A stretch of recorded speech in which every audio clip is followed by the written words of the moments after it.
नमस्कार फ्रेंड्स इस वीडियो के माध्यम से मैं आप लोगों को भारतीय संविधान का महत्वपूर्ण टॉपिक अनुच्छेद अनुच्छेद से संबंधित टॉप 50 क्वेश्चंस जो हर बार एग्जाम में रिपीट होते रहते हैं, मैं आप लोगों को इस वीडियो के माध्यम से कराने जा रहा हूं। आप लोगों से रिक्वेस्ट है, विनम्र निवेदन है कि आप लोग वीडियो लास्ट तक देखिए। क्वेश्चन आपके लिए बहुत ही हेल्पफुल साबित होने वाले हैं। चलिए देरी ना करते हुए चलते हैं, अपने क्वेश्चन नंबर 1 से शुरू करते हैं। मेरा क्वेश्चन नंबर 1 दिया है कि संविधान सभा द्वारा अंतिम रूप से पारित संविधान में कुल कितने अनुच्छेद तथा अनुसूचियाँ थीं? कितने? तो फ्रेंड्स, जब संविधान बना था तब कितने 395 अनुच्छेद थी और अनुसूचियाँ कितनी थी? 8 थी। आप लोग याद रखिएगा, जब संविधान बन के तैयार हुआ था उस समय 395 अनुच्छेद और 8 अनुसूचियाँ थीं। और अगला क्वेश्चन है हमारा कि वर्तमान समय में भारतीय संविधान में गणना की दृष्टि से कुल कितने अनुच्छेद तथा अनुसूचियाँ हैं? तो वर्तमान समय में गणना की दृष्टि से देखा जाए तो कितना 395 अनुच्छेद और 12 अनुसूचियाँ हैं। अगर ए बी मतलब खंड करके देखा जाए तो लगभग 400 के ऊपर हैं, लेकिन गणना की दृष्टि से 395 अनुच्छेद हैं और 12 अनुसूचियाँ हैं। और अगला क्वेश्चन देखते हैं कि वर्तमान समय 2022 में भारतीय संविधान में धाराओं की संख्या कुल कितनी है? 2022 तक हैं कितनी धाराएँ थीं? 395 धाराएँ थीं वर्तमान समय 2022 तक। और अगला क्वेश्चन है कि इंडिया अर्थात भारत राज्यों का एक संघ होगा या संविधान के किस अनुच्छेद में अंकित है? किस अनुच्छेद में कहा गया था? ये फ्रेंड्स आपको पता होना चाहिए, अनुच्छेद 1 में ही अंकित है कि इंडिया अर्थात भारत राज्यों का एक संघ है। कभी कभार इस टाइप से भी पूछा जाता है कि भारत राज्यों का एक संघ है, किस अनुच्छेद में वर्णित है? किसमें? अनुच्छेद नंबर 1 में वर्णित है। और अगला क्वेश्चन दिया है कि भारतीय संविधान के कितने अनुच्छेदों में नागरिकता संबंधी प्रावधान है? कितने अनुच्छेदों में फ्रेंड्स नागरिकता संबंधी प्रावधान? जो 5 से 11 तक अनुच्छेद हैं उनमें नागरिकता संबंधी प्रावधान किया गया है। आप लोग याद रख सकते हो, नागरिकता संबंधी प्रावधान किसमें? 5 से 11 तक हैं। और देखते हैं अगला क्वेश्चन। फ्रेंड्स, मेरा अगला क्वेश्चन दिया है कि भारतीय संविधान के कितने अनुच्छेदों में नागरिकता संबंधी प्रावधान है? कितना फ्रेंड्स रिपीट हो गया? कितना? 12 से लेकर मतलब नागरिकता संबंधी प्रावधान किसमें है उसमें पहले किसमें था? नागरिकता संबंधी। इसमें भी नागरिकता संबंधी थे, किसमें? 5 से 12 तक होता है, लेकिन यहाँ पे विकल्प सही नहीं दिया है, 5 से 11 नहीं, 5 से 12 ही होगा। और अगला क्वेश्चन है कि निम्नलिखित में से किन अनुच्छेदों द्वारा भारतीय संविधान में नागरिकों को मूल अधिकार निश्चित किया गया है? मूल अधिकार कहाँ से कहाँ तक हैं फ्रेंड्स? आप लोग पता होना चाहिए। मूल अधिकार जो है 12 से 35 तक हमको दिए गए। कहाँ से? अनुच्छेद 12 से 35 तक, अनुच्छेद 12 से 35 अनुच्छेदों तक किसका वर्णन किया गया है? भारतीय संविधान में नागरिकों को जो मूल अधिकार दिए गए हैं। चलते हैं अगले क्वेश्चन पर। अगला क्वेश्चन हमारा दिया है कि नौकरियों तथा शैक्षणिक संस्थाओं में समाज के कमजोर वर्ग के लिए आरक्षण उपलब्ध कराने के लिए केंद्र सरकार को संविधान का कौन सा अनुच्छेद प्रदान करता है? कौन सा अनुच्छेद प्रदान करता है? शैक्षणिक संस्थाओं में अनुच्छेद जो 16 है, इसको बोलते हैं समानता का अधिकार भी बोलते हैं। नौकरियों तथा शैक्षणिक संस्थाओं में समाज के कमजोर वर्ग के लिए आरक्षण उपलब्ध कराने के लिए केंद्र सरकार को संविधान का अनुच्छेद का अधिकार प्रदान है। कौन सा? अनुच्छेद नंबर 16। आप लोग याद सकते हो। और अगला क्वेश्चन हमारा दिया है कि भारतीय संविधान का कौन सा अनुच्छेद अस्पृश्यता का उन्मूलन करता है? कौन सा उन्मूलन है मतलब अस्पृश्यता का उन्मूलन करता है? अनुच्छेद जो 17 है फ्रेंड्स, ये अस्पृश्यता के उन्मूलन का मतलब अस्पृश्यता का उन्मूलन करता है, जिसको छुआछूत भी बोला जाता है। और अगला क्वेश्चन हमारा दिया है कि भारतीय संविधान का कौन सा अनुच्छेद राष्ट्रपति के पद के लिए पुनः निर्वाचन की योग्यताएं देता है? कौन सा अनुच्छेद है? अनुच्छेद जो 57 है, ये राष्ट्रपति पद के लिए पुनः निर्वाचन की योग्यताएं निर्धारित करता है। कौन सा? अनुच्छेद नंबर 57। और अगला क्वेश्चन है कि किस अनुच्छेद के अंतर्गत भाषण एवं अभिव्यक्ति की स्वतंत्रता के अधिकार की गारंटी दी गई? किस अनुच्छेद के अंतर्गत? अनुच्छेद 19 के अंतर्गत भाषण एवं अभिव्यक्ति की स्वतंत्रता प्रदान की गई है, अनुच्छेद 19 में। और अगला क्वेश्चन है कि निम्नलिखित में से किस अनुच्छेद में प्रेस की स्वतंत्रता दी गई है? प्रेस की स्वतंत्रता किस अनुच्छेद में दी गई है? अनुच्छेद 19 ए में दी गई प्रेस की स्वतंत्रता। आप लोग याद रखते हो। ये क्वेश्चन फ्रेंड्स ऐसा है कि कोई ही ऐसा ही एग्ज़ाम छुटा हो जिसमें ये क्वेश्चन ना पूछा गया हो। ये हर एग्ज़ाम में रिपीट होता है कि प्रेस की स्वतंत्रता किस अनुच्छेद में दी गई, किसमें, अनुच्छेद 19 ए या 19 अनुच्छेद 19 आई। और अगला क्वेश्चन है कि मौलिक अधिकार के अंतर्गत कौन सा अनुच्छेद बच्चों के शोषण से संबंधित है, कौन सा है, अनुच्छेद जो 24 है ये बच्चों के क्या है, शोषण से संबंधित है। मतलब कि 14 वर्ष से नीचे के बच्चे कारखानों में काम, खतरनाक जगहों पे काम नहीं कर सकते हैं। और अगला क्वेश्चन है कि निम्नलिखित में से किस अनुच्छेद में अल्पसंख्यकों के हितों के संरक्षण की व्यवस्था प्रदान की गई, किसमें है अल्पसंख्यकों के हितों का संरक्षण, अनुच्छेद 29 में है। किसमें, अनुच्छेद नंबर 29 में है अल्पसंख्यकों के हितों का संरक्षण, आप लोग याद रख सकते हो। और अगला हमारा क्वेश्चन दिया है कि कौन सा अनुच्छेद के अंतर्गत भारत का सर्वोच्च न्यायालय के नागरिकों को मौलिक अधिकारों की क्या दी गई है, रक्षा करता है। कौन सा अनुच्छेद है, जैसे मौलिक अधिकार जो सर्वोच्च न्यायालय नागरिकों के मौलिक अधिकारों की रक्षा करता है, किस अनुच्छेद में, अनुच्छेद जो 32 है, इसमें मौलिक अधिकार, सर्वोच्च न्यायालय मौलिक अधिकारों की रक्षा करता है, आप लोग याद रख सकते हो, अनुच्छेद 32। और अगला क्वेश्चन दिया है कि भारतीय संविधान के अंतर्गत कल्याणकारी राज्य की अवधारणा निम्नलिखित में से किस अनुच्छेद में की गई है। कल्याणकारी राज्य की अवधारणा किसमें की गई है, आप लोग याद सकते हो, अनुच्छेद जो 39 है, इसमें कल्याणकारी राज्य की अवधारणा वर्णित की गई है, अनुच्छेद नंबर 39। और अगला क्वेश्चन है कि भारतीय संविधान में अनुच्छेदों में राज्य के नीति निर्देशक तत्वों का उल्लेख किया गया है। नीति निर्देशक तत्वों का उल्लेख कहाँ से कहाँ तक किया गया है, आप लोग याद सकते हो कि जो 36 से 51 तक हैं, इसमें क्या है, राज्य के नीति निर्देशक तत्वों का उल्लेख किया गया है 36 से 51 तक। और अगला क्वेश्चन है कि कौन सा अनुच्छेद राज्य सरकारों को ग्राम पंचायत के गठन का निर्देश देता है। कौन सा अनुच्छेद है, अनुच्छेद नंबर जो 40 है, राज्य सरकारों को ग्राम पंचायत के गठन का निर्देश देता है। कौन सा, अनुच्छेद नंबर 40। बहुत ही इंपॉर्टेंट क्वेश्चन है।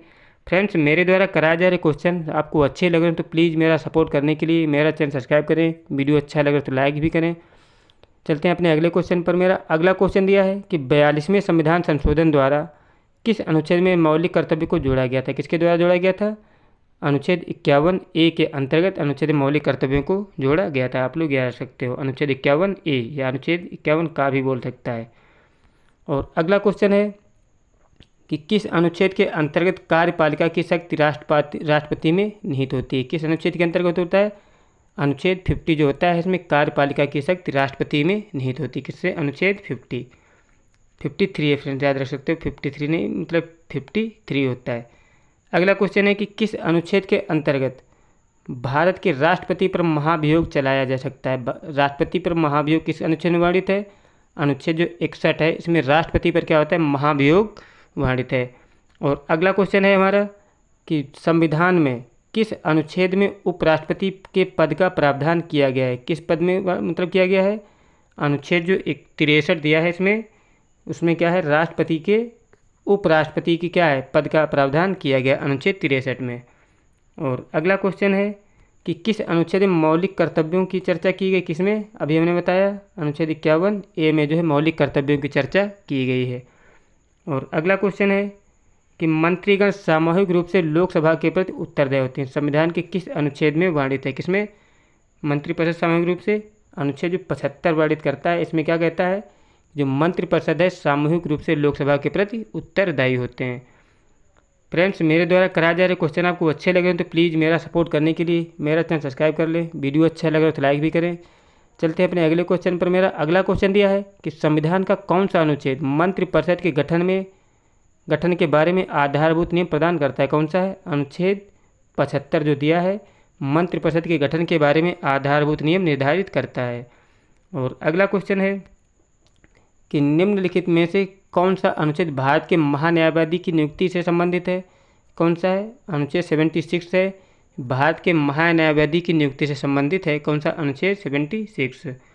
और अगला क्वेश्चन है कि संविधान के किस अनुच्छेद के तहत राष्ट्रपति लोकसभा को भंग कर सकता है। किस अनुच्छेद के तहत राष्ट्रपति लोकसभा को भंग कर सकता है, अनुच्छेद जो 85 दिया है, इसके तहत राष्ट्रपति लोकसभा को भंग कर सकता है, अनुच्छेद 85। और अगला क्वेश्चन है कि किस अनुच्छेद के द्वारा संसद की संयुक्त बैठक का प्रावधान किया गया है। किस अनुच्छेद के तहत, मतलब संसद की संयुक्त बैठक का प्रावधान किया गया है, अनुच्छेद जो 108 है, इसमें संयुक्त बैठक का प्रावधान किया गया। आप लोग को यहाँ पर एक चीज़ और बताना चाहूँगा कि जो संयुक्त बैठक है इसमें इसे बुलाता कौन है? इसे बुलाता है राष्ट्रपति, लेकिन इसकी अध्यक्षता कौन करता है? इसकी अध्यक्षता फ्रेंड करता है लोकसभा का अध्यक्ष करता है। और अगला क्वेश्चन है हमारा कि संविधान के किस अनुच्छेद में धन विधेयक की परिभाषा दी गई? किस अनुच्छेद में है? अनुच्छेद 110 में फ्रेंड्स क्या किया गया? धन विधेयक की परिभाषा दी गई है। और अगला क्वेश्चन है कि कौन सा अनुच्छेद संसद के 2 सदनों के बीच 6 महीने के अंतर्गत अधिवेशनों का उल्लेख करता है? कौन सा अनुच्छेद है कि संसद के 2 सदनों के बीच कितना 6 माह का महीने के अंतर्गत क्या किया गया? उल्लेख अनिवार्यता है किसमें? अनुच्छेद 85 है। इसमें बताया गया है कि संसद के 2 सदनों के बीच में कितना 6 महीने का अंतर होना चाहिए किसमें? अनुच्छेद 85 में वर्णित है। और अगला क्वेश्चन है कि लोकसभा एवं राज्यसभा के संयुक्त अधिवेशन में प्रावधान संविधान के किस अनुच्छेद में है? किस अनुच्छेद में? अनुच्छेद 108 में है लोकसभा एवं राज्यसभा की संयुक्त बैठक का प्रावधान। अभी हमने बताया था इसे राष्ट्रपति बुलाता है, लेकिन अध्यक्षता कौन करता है? लोकसभा का अध्यक्ष करता है। अगला क्वेश्चन है कि कौन सा अनुच्छेद भारत की संचित कोष से संबंधित है? कौन सा है? अनुच्छेद 112, 29 और अनुच्छेद 146, अनुच्छेद 148, 6 ये सभी क्या हैं? भारत के संचित कोष से संबंधित हैं। अगला क्वेश्चन है कि भारतीय संविधान का कौन सा अनुच्छेद भारत के राष्ट्रपति में अध्यादेश जारी करने की शक्ति प्रदान करता है? कौन सा है? अनुच्छेद 153 जो होता है भारत के राष्ट्रपति को अध्यादेश जारी करने की शक्ति प्रदान करता है। और अगला क्वेश्चन है कि संविधान के किस अनुच्छेद में सर्वोच्च न्यायालय के न्यायाधीश पर महाभियोग चलाए जाने का प्रावधान? बहुत ही महत्वपूर्ण क्वेश्चन है। किसमें है? अनुच्छेद 124 में बताया गया है कि सर्वोच्च न्यायालय के न्यायाधीश पर महाभियोग चलाने का प्रावधान है अनुच्छेद 124 में। अगला क्वेश्चन है कि राष्ट्रपति सर्वोच्च न्यायालय में क्या करता है? संविधान के किस अनुच्छेद के अंतर्गत परामर्श ले सकता है? किसके तहत? जो अनुच्छेद 143 होता है इसके तहत राष्ट्रपति सर्वोच्च न्यायालय के न्यायाधीशों से सलाह ले सकता है, मतलब मुख्य न्यायाधीश से। अगला क्वेश्चन है ये फ्रेंड्स इसमें सलाह तो ले सकता है लेकिन मानने के लिए बाध्य नहीं होता है। अगला क्वेश्चन है कि संविधान के किस अनुच्छेद में सर्वोच्च न्यायालय अपने द्वारा सुनाए गए किसी निर्णय या आदेश का पुनर्विलोकन कर सकता है? किसके तहत कर सकता है फ्रेंड्स? ये कर सकता है अनुच्छेद 137 के तहत। मतलब अगर कोई फैसला सुना दिया गया है उसको पुनर्विचार के लिए किस अनुच्छेद में वर्णन किया गया? अनुच्छेद 137 से संबंधित है। और अगला क्वेश्चन है कि किस अनुच्छेद के तहत न्यायालय द्वारा तय किया गया कानून भारत के राज्य क्षेत्र के भीतर अदालतों पर बाध्यकारी होगा? किसके तहत? अनुच्छेद 141 है। इसके तहत क्या होता है? उच्च न्यायालय द्वारा तय किया गया कानून भारत के राज्य क्षेत्र के भीतर सभी अदालतों पर बाध्यकारी होगा। और अगला क्वेश्चन है कि किस अनुच्छेद में सर्वोच्च न्यायालय और उच्च न्यायालय को न्यायिक पुनरावलोकन की शक्ति प्रदान की गई है? किसके तहत न्यायिक पुनरावलोकन है फ्रेंड्स? अनुच्छेद जो 32 है इसके तहत न्यायिक पुनरावलोकन की व्यवस्था की गई है सर्वोच्च न्यायालय में। अगला क्वेश्चन है कि भारतीय संविधान के किस अनुच्छेद के तहत अधीनस्थ न्यायालय या जिला न्यायालय का प्रावधान किया गया है? किसके तहत अधीनस्थ न्यायालय जिला न्यायालय का प्रावधान किया गया है? अनुच्छेद 233 होता है। इसके तहत क्या होता है? अधीनस्थ न्यायालय या जिला न्यायालय का प्रावधान किया गया है। और अगला हमारा क्वेश्चन दिया है क्वेश्चन नंबर 40 कि इसमें क्या है कि भारतीय संविधान का कौन सा अनुच्छेद संवैधानिक प्रावधानों की संघीय संसद विधान पालिकाओं द्वारा बनाए गए नियमों कानून प्राथमिकता प्रदान करता है? कौन सा है? अनुच्छेद 245 जो होता है भारतीय संविधान का संवैधानिक प्रावधानों को संघीय संसद या विधान पालिकाओं द्वारा बनाए गए नियमों कानून प्राथमिकता प्रदान करता है। कौन सा? अनुच्छेद 245। अगला क्वेश्चन है कि किन अनुच्छेदों के तहत केंद्र के पास गैर विशिष्ट शक्तियाँ होती? किस अनुच्छेद के तहत होती फ्रेंड्स?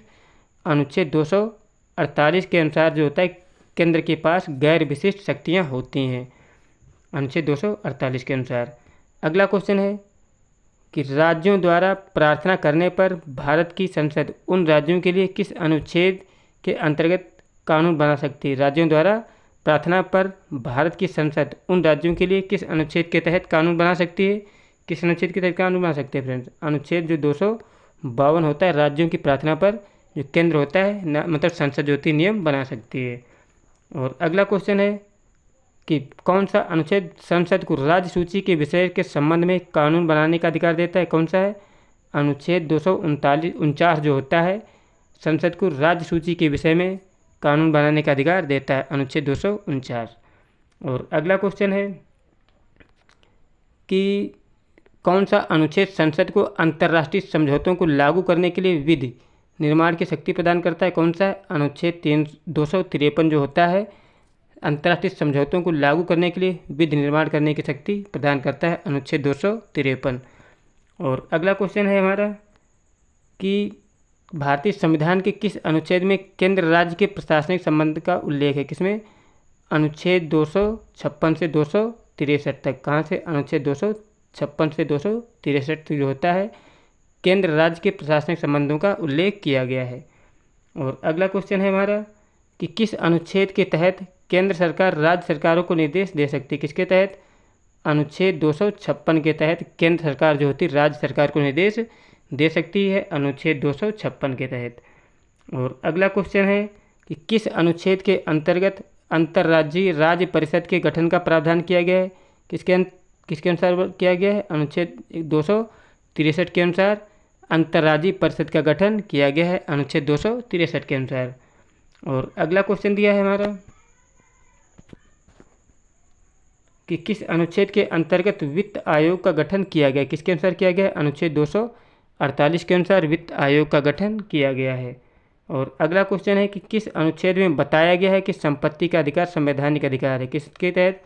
अनुच्छेद 300 का के तहत जो बताया गया संपत्ति का अधिकार एक संवैधानिक अधिकार है। और अगला और लास्ट क्वेश्चन है हमारा कि भारतीय संविधान का कौन सा अनुच्छेद नई अखिल भारतीय सेवाओं की स्थापना प्रदान करता है? कौन सा? अनुच्छेद 312 जो होता है अखिल भारतीय सेवाओं की स्थापना का प्रावधान करता है। फ्रेंड्स, मेरे द्वारा कराए गए क्वेश्चंस रियल में आपको अच्छे लगे हो तो प्लीज़ मेरा सपोर्ट करने के लिए मेरा चैनल सब्सक्राइब कर लें और वीडियो अच्छा तो लाइक भी करें, कमेंट करें। जय हिंद, जय भारत।